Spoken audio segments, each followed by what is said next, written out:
इस तरह से अपने हस्बैंड के द्वारा सवाल पूछे जाने पर मैडम लॉयसल कहती है कि येस, हाँ, I felt as we came out, कि हाँ, ये मुझे महसूस हुआ था जब हम मिनिस्टर के घर से बाहर निकले। But if you had lost it in the street, लेकिन अगर तुमने यह गली में खोया होता, we should have heard it fall, कि हमें इसके गिरने की आवाज़ भी आनी चाहिए थी। आगे फिर वो कहते हैं कि it must be in the cab, ये ज़रूर उस कैब में होगा जिस कैब में हम घर तक पहुँचे। तो फिर वो कहते हैं कि येस इट इज़ पॉसिबल, हाँ, यह संभव है। Did you take the number, क्या तुमने उस कैब का नंबर लिया? वो कहता है कि नहीं। एंड यू, क्या तुमने? Did you notice what it was, क्या तुमने नोटिस किया कि उस कैब का नंबर क्या था? वो कहते हैं कि नहीं। They looked at each other, फिर उन्होंने एक दूसरे को देखा, एक दूसरे की तरफ देखा। अटरली कास्ट डाउन, और ये कहते हुए वो नीचे बैठ जाते हैं। यानी कि यहाँ पर उन दोनों के सामने अब ये समस्या बढ़ती जा रही है कि हार तो हुआ है लेकिन कहाँ खोया है ये उनको कंफर्म नहीं है। वो अंदाज़ा लगाते हैं कि जब वो मिनिस्टर के घर से बाहर निकले तो क्या उन्होंने उसको अपने गले में महसूस किया था, मैडम लॉयसल ने अपने गले में महसूस किया था। उसके बाद वो अंदाज़ा लगाते हैं कि अगर वो गली में भी खोता तो उसको उनकी आवाज़ सुनाई देनी चाहिए थी उसके गिरने की, वो ज़रूर उस कैब के अंदर होगा। लेकिन अब समस्या यहाँ पर यह है कि क्या उनमें से किसी एक ने भी उस कैब का नंबर नोटिस किया? लेकिन नहीं, किसी ने भी उसका नंबर नोटिस नहीं किया।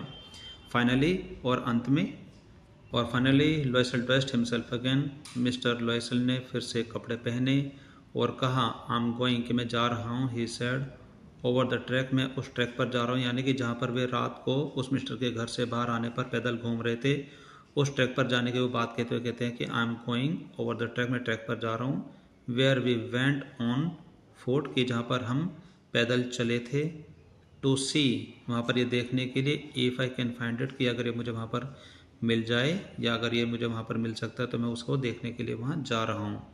एंड ही वेंट, और ऐसा कह करके वो चले गए।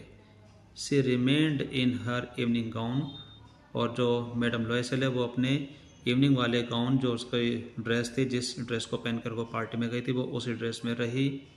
Not having the force to go to bed, कि अब खुद को यह फोर्स भी ना करते कि वो बेड पर जा कर के बैठ जाए, वो बिल्कुल हताश परेशान होकर के वो उसी गाउन में ही रही और वहीं बैठी रही। टूवर्ड्स 7 o'clock, लगभग 7 बजे के आसपास, हर हस्बैंड रिटर्न, उनके जो पतिदेव हैं वो वापस आए। ही हैड फाउंड नथिंग, लेकिन उनको वहाँ पर कुछ भी नज़र नहीं आया, कुछ भी उनको वहाँ नहीं मिला। और आगे इसमें बताया गया कि he went to the police, उसके बाद फिर वो पुलिस के पास गए, and to the cab office, और फिर वे उस कैब के ऑफिस में भी गए जिस ऑफिस की वो कैब थी, एंड पुट एन एडवर्टीजमेंट, और फिर वहाँ पर उन्होंने एक विज्ञापन भी दिया, इन द न्यूज़पेपर, समाचार पत्रों में, ऑफरिंग अ रिवार्ड, एक इनाम घोषित करते हुए उन्होंने वहाँ के समाचार पत्रों में एक विज्ञापन भी दिया उस हार को पाने के लिए। आगे इसमें लिखा है कि she waited all day, madam Loisel ने पूरे दिन इंतज़ार किया, इन ए स्टेट ऑफ बेविल्डरमेंट, यानी कि उस घबराहट की स्थिति में ही पूरे दिन इंतज़ार किया। बिफोर दिस फ्राइटफुल डिजास्टर, इस भयावह यानी कि बहुत ही भयानक जो उनके सामने जो विकट परिस्थिति है, ऐसी स्थिति को दिमाग में रखते हुए उसने पूरे दिन इंतज़ार किया। लॉयसल रिटर्न इन द इवनिंग, और जो उनके श्रीमान पतिदेव मिस्टर लॉयसल है वो शाम को घर पर वापस आए। हिज फेस पेल, उनका चेहरा पीला पड़ा हुआ था, यानी कि इससे स्पष्ट होता है कि उनको कोई भी सुराग, कोई भी जानकारी नहीं मिली थी कि वो हार कहाँ पर है। ही हैड डिस्कवर्ड नथिंग, उनको कुछ भी हाथ नहीं लगा था, यानी कि उनको कुछ भी अता पता नहीं लगा। ही सेड, फिर उन्होंने कहा, राइट टू योर फ्रेंड, कि अपनी सहेली को लिख दो, दैट, कि यू हैव ब्रोकन, कि तुमसे टूट गया है, the clasps of the necklace, उस नेकलेस का क्लैप्स तुमसे टूट गया, ऐसा अपनी सहेली को लिख दो। क्लैप्स एक ऐसी कड़ी होती है जो कि हार को गले में पहनने में काम आती है, जो कि एक सिरे को दूसरे सिरे से जोड़ने की एक छोटी सी कड़ी होती है, उसको बोलते हैं क्लैप्स। कि भाई अपनी सहेली को लिख दो कि तुमसे उस हार का क्लैप्स टूट गया है, and that you will have it repaired, और तुम्हें यह रिपेयर करवाना होगा। That will give us time, इससे हमें टाइम मिल जाएगा। She wrote as he dictated, उसने ऐसा ही अपने सहेली को लिखा जैसे कि उसके हस्बैंड ने उसको लिखने के लिए कहा। यहाँ पर डिक्टेटेड का होता है जैसे कि उसके हस्बैंड ने लिखने के लिए कहा, तो उसके लिए हम एक वर्ड का यूज़ करते हैं डिक्टेट, तो उसकी सेकंड फॉर्म आपके सामने लिखी हुई है। तो इसमें लिखा है कि शी रोट, उसने ऐसा ही लिखा, एज ही डिक्टेटेड, जैसे कि उसने लिखने के लिए कहा। आगे इसमें लिखा है कि at the end of a week, और उस सप्ताह के अंत तक, they had lost all hope, यानी कि उस सप्ताह के अंत तक वह हर प्रकार की सारी होप, सारी उम्मीदें खो चुके थे। एंड लोएसेल, और श्रीमान लोएसेस, ओल्डर बाय 5 ईयर, जो कि अपनी पत्नी से 5 साल बड़े थे, डिक्लेयर्ड, उसने ये घोषणा कर दी, we must replace this jewel, यानी कि हमें इसकी बजाय कोई दूसरा नेकलेस यानी कि दूसरा आभूषण जरूर बदल देना चाहिए, यानी कि हमें दूसरा आभूषण ले लेना चाहिए। In a shop of a Palace Royal, यानी कि पैलेस रॉयल की एक दुकान में, they found a chaplet of diamonds, यानी कि उनको वहाँ पर एक हीरे की एक माला मिल गई है, which seemed to them exactly like the one they had lost, वो बिल्कुल दिखने में ऐसी प्रतीत हो रही थी जैसे कि उनसे वो खो गई थी, यानी कि विच सीम्ड जो कि प्रतीत हो रही थी, टू दैम यानी कि उनको बिल्कुल ऐसी प्रतीत हो रही थी, एग्जैक्टली लाइक द वन, ठीक बिल्कुल उसी के जैसी, दे हैड लॉस्ट, जो कि उनसे खो गई थी। It was valued at 40,000 Frank, यानी कि जो इसकी कीमत थी वो 40,000 फ्रैंक के बराबर थी। They could get it for 36,000, लेकिन उनको यह जो सोने की जो माला थी, जो कि बिल्कुल पहले वाली माला के जैसा नज़र आ रही थी, वो उनको 36,000 फ्रैंक में मिल सकती थी। लोएसेल पोसेस्ड 18,000 फ्रैंक्स, जो श्रीमान लोएसेल थे उनके पास 18,000 फ्रैंक थे, विच his father had left him, जो कि उसके पिता उसके लिए छोड़ करके गए थे। ही बोरोड द रेस्ट, और उसने बाकी जो फ्रैंक है उसने उधार लिए। ही मेड रूइनियस प्रोमिसेस, उसने बर्बाद कर देने वाले कुछ वादे भी किए, यानी कि कुछ ऐसे भी वादे किए जिससे कि एक व्यक्ति पूरी तरह से बर्बाद हो सकता है। Took money from the user, और वहाँ के ऋणदाताओं से उसने पैसे लिए। And the whole race of lenders, और वहाँ के जितने भी जो लोग थे उसने कोई भी ऋणदाता के पास जाना नहीं छोड़ा, वो सभी के पास गया और पैसे लिए। Went to get the new necklace, और फिर वो उस नए नेकलेस को लेने के लिए गया। Depositing on the merchants counter, यानी कि उस व्यापारी के काउंटर पर 36,000 फ्रैंक यानी कि 36,000 फ्रैंक को जमा करते हुए उस नेकलेस को लेने के लिए वो गया। आगे इसमें लिखा है कि when madam Loisel took back the jewel, और जब मैडम लोएसेल उस हार को, उस आभूषण को वापस लेकर के आई, टू मैडम फॉरेस्टियर, अपनी सहेली मैडम फॉरेस्टर के पास, the latter said to her in a frigid tone, और उस पर उसकी सहेली ने एक अनोखे अंदाज में मिसेज लोएसेल को कहा, you should have return them to me sooner, कि तुम्हें ये मुझे पहले ही लौटा देने चाहिए थे। फॉर, क्योंकि I might have needed them, कि मुझे इनकी ज़रूरत हो सकती थी। आगे इसमें लिखा है कि madam Forestier did not open the jewel box, कि जो उसकी सहेली थी मैडम फॉरेस्टर, उसने वह आभूषण का बॉक्स यानी कि आभूषण का डब्बा नहीं खोला जिसमें वो दूसरी माला को लेकर के आई थी। As madam Loisel feared she would, की जैसा कि मैडम लोएसेल को यह डर था कि वह उस बॉक्स को खोलकर देखेगी, लेकिन उसने वो खोल करके नहीं देखा। व्हाट वुड शी थिंक, वह क्या सोचेगी, if she should perceive the substitution, कि अगर उसको ये पता चल जाता है कि यह कोई और माला है, यानी कि यह उसकी जगह कोई दूसरी वस्तु है, तो क्या सोचेगी, यही उसके दिमाग में चल रहा था। व्हाट शुड शी से, उसे क्या कहना चाहिए। Would she take her for a robber, क्या वह उसको एक चोर, लुटेरा, डाकू समझेगी। Madam Loisel now knew the horrible life of necessity, अब श्रीमती जो लोएसेल है उसको ये पता चल गया था कि जीवन की आवश्यकताओं की सबसे भयानक जो सच्चाई क्या है, वह उसको पता चल गया था। शी डिड हर पार्ट, उसने अपना पार्ट किया, यानी कि उसने अपना रोल निभा दिया, यानी कि उसने उसके बजाय जो दूसरा नेकलेस दिया उसने अपना रोल निभा दिया था। हाँ व्यवहार, हालांकि कम्प्लीटली, हालांकि उसने वो पूरा कर दिया था। होरेकली, साहसिक तरीके से, साहसीपूर्ण तरीके से उसने वो पूरा कर दिया था। इट वॉज नेसेसरी टू पे दिस फ्राइटफुल डेट, और उस माला को वापस करने के लिए जो उसके ऊपर कर्जा चढ़ा हुआ था उसको वापस चुकाना उसके लिए बहुत ही ज़रूरी था। इट वॉज नेसेसरी, यह आवश्यक था। शी वुड पे इट, और वह उसको चुकाएगी, वह मनी मन ये डिसाइड कर चुकी थी। They sent away the made, उन्होंने नौकरानी को हटा दिया था जो उनके घर में काम करती थी। दे चेंज्ड देयर लॉजिंग्स, उन्होंने अपने रहने का स्थान भी बदल लिया था। They rented some rooms in an attic, और उन्होंने किसी एक अटारी पर कुछ रूम किराए पर ले लिए थे। दे रेंटेड सम रूम्स, उन्होंने कुछ रूम ले लिए थे किराए पर, इन एन एटिक, अटारी पर, यानी कि जो थोड़े ऊंचाई से पर जा करके जो घर बने रहते हैं वहाँ पर उन्होंने कुछ रूम किराए पर ले लिए थे। आगे इसमें लिखा है कि she learned the odious work of a kitchen, कि उसने जो किचन का जो कार्य था जो उसके लिए हमेशा उबाऊ और पकाऊ महसूस होता था वो सब कुछ सीख गई थी, उसको सीखना पड़ा। शी वॉश द डिशेज, वह कपड़े धोती थी। शी वॉश द सोइल्ड लाइनन, कि वह मेली गंदगी भरी चादरें धोती थी। देयर क्लॉथ्स, और उनके कपड़े धोती थी। डिश क्लॉथ्स, और बर्तनों को साफ करने वाले कपड़े धोया करती थी। Which she hung on the line to drive, जिनको वो धो करके सूखने के लिए डाल दिया करती थी। इसमें लिखा है कि she took down the refuse to the street, और वह अपने घर का जो कूड़ा करकट है यानी कि जो कूड़ा कचरा है उसके लिए ये वर्ड यहाँ पर आप नोट कर सकते हैं, द रिफ्यूज। रिफ्यूज को बोलेंगे कूड़ा करकट। वह अपने घर का कूड़ा करकट नीचे गली तक लेकर के आती थी ईच मॉर्निंग, प्रत्येक सुबह।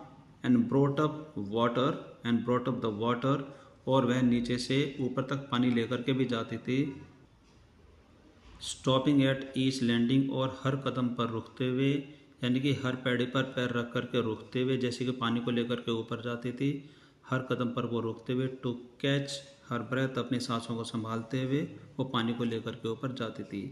And cloth like woman of the people, और आम लोगों के परिवार में जो महिलाएं रहती है उन महिलाओं की तरह ही वो कपड़े पहना करती थी।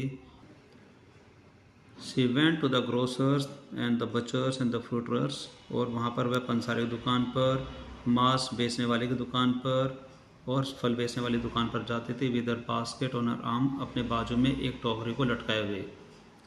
शॉपिंग, खरीदारी करते समय। हैंगलिंग, और खरीदारी करते समय साथ साथ मोल भाव करते समय।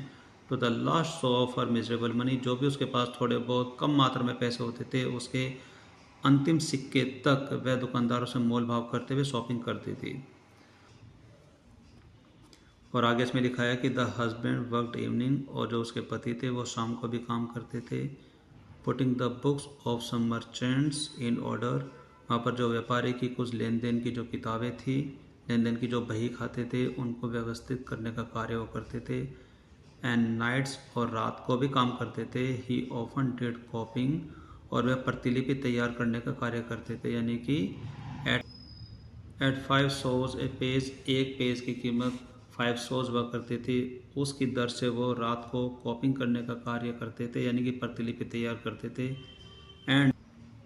And this life lasted for 10 years, और इस प्रकार का जो उनका दुख से भरा हुआ जो जीवन था लगभग 10 वर्षों तक चला।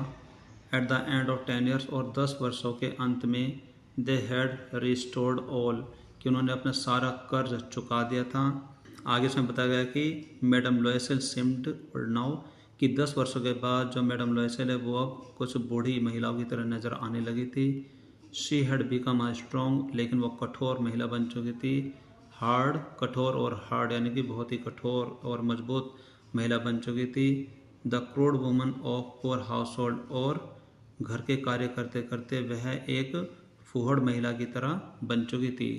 हर हेयर बैडली ड्रेस्ड, उसके बाल बुरी तरीके से बंधे रहते थे। हर स्कर्ट एवरी, उसकी जो स्कर्ट थी वो व्यवस्थित रूप से रहती थी, यानी कि वो किसी भी तरीके से पहले के जैसा अपने आप को सजाने संवारने का कार्य नहीं करती थी। हर हैंड्स रेड, उसके हाथ हमेशा लाल रहते थे, यानी कि कार्य करते करते उसके हमेशा हाथ लाल रहते थे। She spoke in A loud tone, और वह बहुत ही तीखी आवाज़ में भी बोलने लगी थी।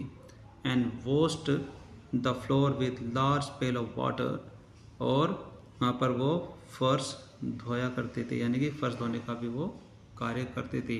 बट समटाइम्स, लेकिन कभी कभी, when her husband was at office, लेकिन जब कभी कभी जब उसके हस्बैंड ऑफिस के कार्य के लिए बाहर रहते थे, she would sit her self, वो एक तरफ बैठ जाती थी, बिफोर विंडो, अपनी खिड़की के सामने, एंड थिंक, और सोचा करती थी, of that evening party of former time, और उसी शाम की जो वो पार्टी थी जिस पार्टी में अपना वो नेकलेस खो करके आई थी, उस पार्टी के बारे में वो सोचा करती थी। ऑफ फॉर्मर टाइम, जो कि बहुत समय पहले की जो बात थी उसके बारे में वो सोचा करती थी। ऑफ दैट बेल, वहाँ पर नृत्य करने वाली जो पार्टी थी जिसमें वो खूब मस्ती से झूम झूम करके नाची थी। शी वॉज सो ब्यूटिफुल, वह वहाँ पर बहुत सुंदर लग रही थी। एंड सो फ्लैटर्ड, और उसकी वहाँ पर बहुत तारीफ हो रही थी। वह कभी कभी उसके बारे में भी सोचा करती थी जब उसके पति अपने ऑफिस में जाया करते थे। आगे इसमें लिखा है कि how it would have been, कि कैसा होता if she had not lost the necklace, कि अगर वो नेकलेस नहीं खोती तो कैसा होता। हु नोज, किसको पता। हाउ सिंगुलर इज़ लाइफ, जीवन कितना असाधारण है, जीवन कितना अजीब है। And how full of changes, और वह कितने परिवर्तनों से भरा हुआ रहता है, यानी कि उसमें कितने ज़्यादा बदलाव आते हैं। How small a thing will ruin और सेव वन, कैसे एक छोटी सी बात किसी को बर्बाद और किसी को बचा भी सकती है, किसी को बर्बाद भी कर सकती है और किसी को बचा भी सकती है। उसके मन में ऐसे विचार चलते रहते थे।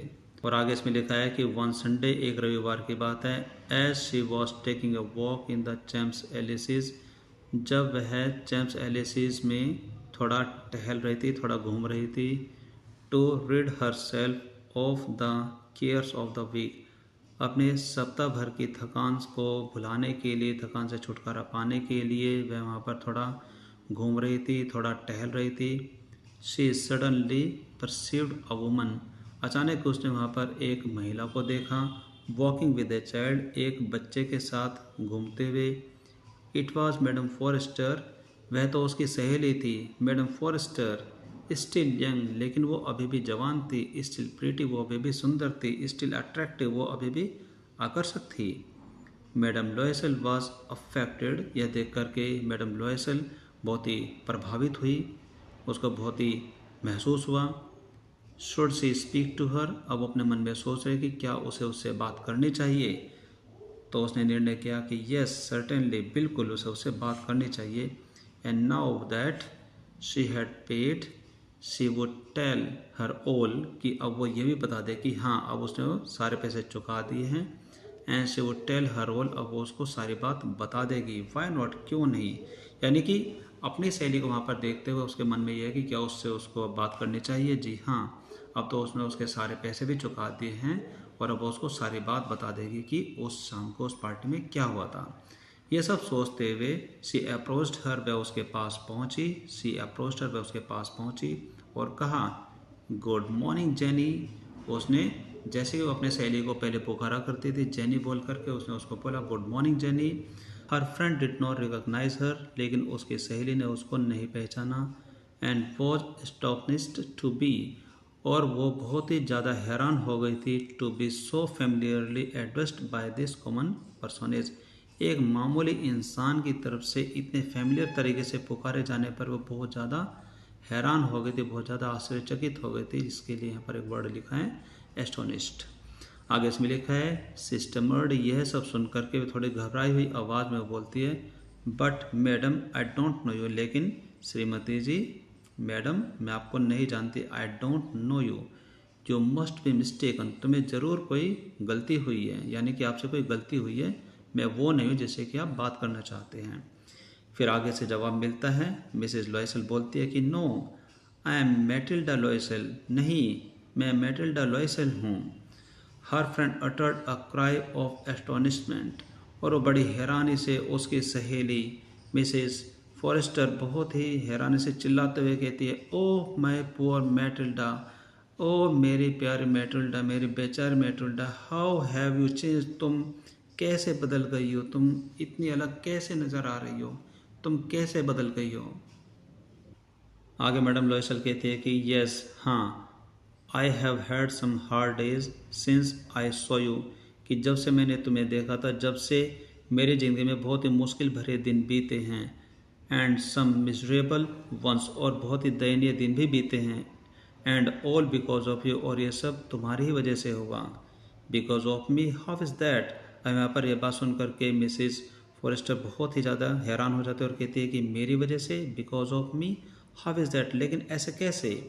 फिर आगे लॉयसल कहती है कि you recall the diamond necklace that you loan to me, कि याद करो वह सोने का हार जो कि तुमने मुझे उधार दिया था। To wear to minister's ball, कि वहाँ पर जो मंत्री की जो पार्टी थी उसमें पहनने के लिए तुमने मुझे एक सोने का हार दिया था, याद करो। यस वेरी वेल, हाँ हाँ मुझे याद है। वेल आई लॉस्ट इट, वो मैंने खो दिया था, यानी कि वो मुझसे खो गया था। ये बात सुन करके मिसेस फॉरेस्टर बहुत ही ज़्यादा हैरान होते हुए कहती है कि हाउ इज़ दैट, ऐसे कैसे, since you return it to me, हालांकि वो तो तुमने वापस कर दिया था। फिर लोएसल कहती है कि आई रिटर्न अनदर टू यू, कि मैंने तुम्हें कोई अन्य हार वापस किया था, एग्जैक्टली लाइक इट, ठीक उसी की तरह से दिखने वाला। And it has taken us 10 years to pay for this, और इसकी वजह से हमें पूरे 10 साल का समय लगा इसकी कीमत को चुकाने के लिए। यू कैन अंडरस्टैंड, तुम समझ ही सकती हो, that it was not easy, कि ये इतना आसान नहीं था, for us who have nothing, कि हमारे जैसे लोगों के लिए इतना आसान नहीं था जिनके पास कुछ भी ना हो। बट इट इज़ फिनिश्ड, लेकिन अब ये समाप्त हो चुका है, हमने पूरा का पूरा पैसा पूरा का पूरा कर चुका दिया है। And I am decently content, और मैं अब पूरी ईमानदारी के साथ ये सब बातें कह रही हूँ, और अब मैं पूरी तरीके से संतुष्ट हूँ कि मैंने सारा कर्जा चुका दिया है। आगे इसमें लिखा है कि मैडम फॉरेस्टर स्टॉप्ड शॉर्ट, और वह अवाक ही चुपचाप सारी बातें सुनते रही। शी सेड, और उन्होंने कहा, you say that you bought a diamond necklace to replace mine, यानी कि तुम ये कह रही हो कि तुमने मेरे उस हार की जगह एक सोने का हार मुझे वापस किया था। वो कहते हैं कि yes you did not perceive it then, तो तुम्हें कुछ भी समझ नहीं आया, तो तुम्हें ये बात समझ ही नहीं आई। देवर जस्ट अलाइक, वे करीब करीब बिल्कुल एक जैसे ही नजर आ रहे थे। And she smiled with proud, और वह गौरवपूर्ण मुस्कुराए, एंड सिंपल जॉय, और एक हल्का सा आनंद भी महसूस किया। Madame Forestier was touched and took both her hand, और जो उसकी सहेली थी श्रीमती फॉरेस्टर वॉज टच्ड, वह बहुत ही भावुक हो गई। And took both her hand as she replied, और उसने मिसेस लोएसल के दोनों हाथों को अपने हाथों में लेकर के जवाब दिया, ओ माई पुअर मैटिल्डा, ओ मेरे बेचारे मैटिल्डा, माइन वर फॉल्स, मेरे हीरे तो नकली थे। They were not worth over 500 franc, वह 500 फ्रैंक की कीमत से ज़्यादा के नहीं थे, मेरे बेचारे मैटिल्डा, वो तो नकली थे। ओह गॉड व्हाट अ स्टोरी, क्या कहानी है। इस कहानी में हमने देखा कि जो मिसेस मैटिल्डा हैं वो एक अपने आप को सुंदर बनाने की चाह में अपनी सहेली मिसेस फॉरेस्टर से एक हार उधार लेती है अपने आप को सुंदर जताने के लिए, लेकिन उस बेचारी को क्या पता कि वो हार ही नकली था। अब उसको 10 साल का जो कठिनाई से भरा जो जीवन उसको बिताने के बाद उसको पता चलता है कि वो हार तो नकली था, जिसके लिए उन्होंने 36,000 फ्रैंक का जो कर्ज है पूरे 10 साल में कड़ी मेहनत करके उसको चुकाया। लेकिन बाद में उसको क्या पता चलता है कि वो हार तो नकली था, वो मुश्किल से 500 रुपये का ही था, 500 रुपये से ज़्यादा उसकी कीमत नहीं थी। तो ये बहुत ही अनोखी स्टोरी आपको इस चैप्टर में देखने को मिली। आप इस कहानी को सुन करके क्या समझे, आपको क्या समझ में आया, आप अपने जो आंसर हैं, आपकी फीलिंग है इस कहानी को लेकर के, आप अपने आंसर को अपने कमेंट बॉक्स में लिख करके हम तक पहुंचा सकते हैं। सो माय डियर स्टूडेंट्स, आज की क्लास में आपने देखा कि हमने आपके 10th क्लास की इंग्लिश की बुक फुटप्रिंट्स विदाउट फीट के चैप्टर नंबर 7 को स्टडी किया। एक बहुत ही अनोखी, बहुत ही भावुक कर देने वाली एक कहानी को पढ़ा। आई होप कि आपको ये कहानी बहुत पसंद आई होगी और आपने इस कहानी को पढ़ते हुए, सीखते हुए, समझते हुए अपने इंग्लिश को भी इम्प्रूव करने की कोशिश की होगी। तो आज की क्लास में सिर्फ इतना है। This is all for now for today's class. अब मिलेंगे हमारे अगली क्लास में with a new topic, with a new chapter. Till then take care, bye bye, have a nice day.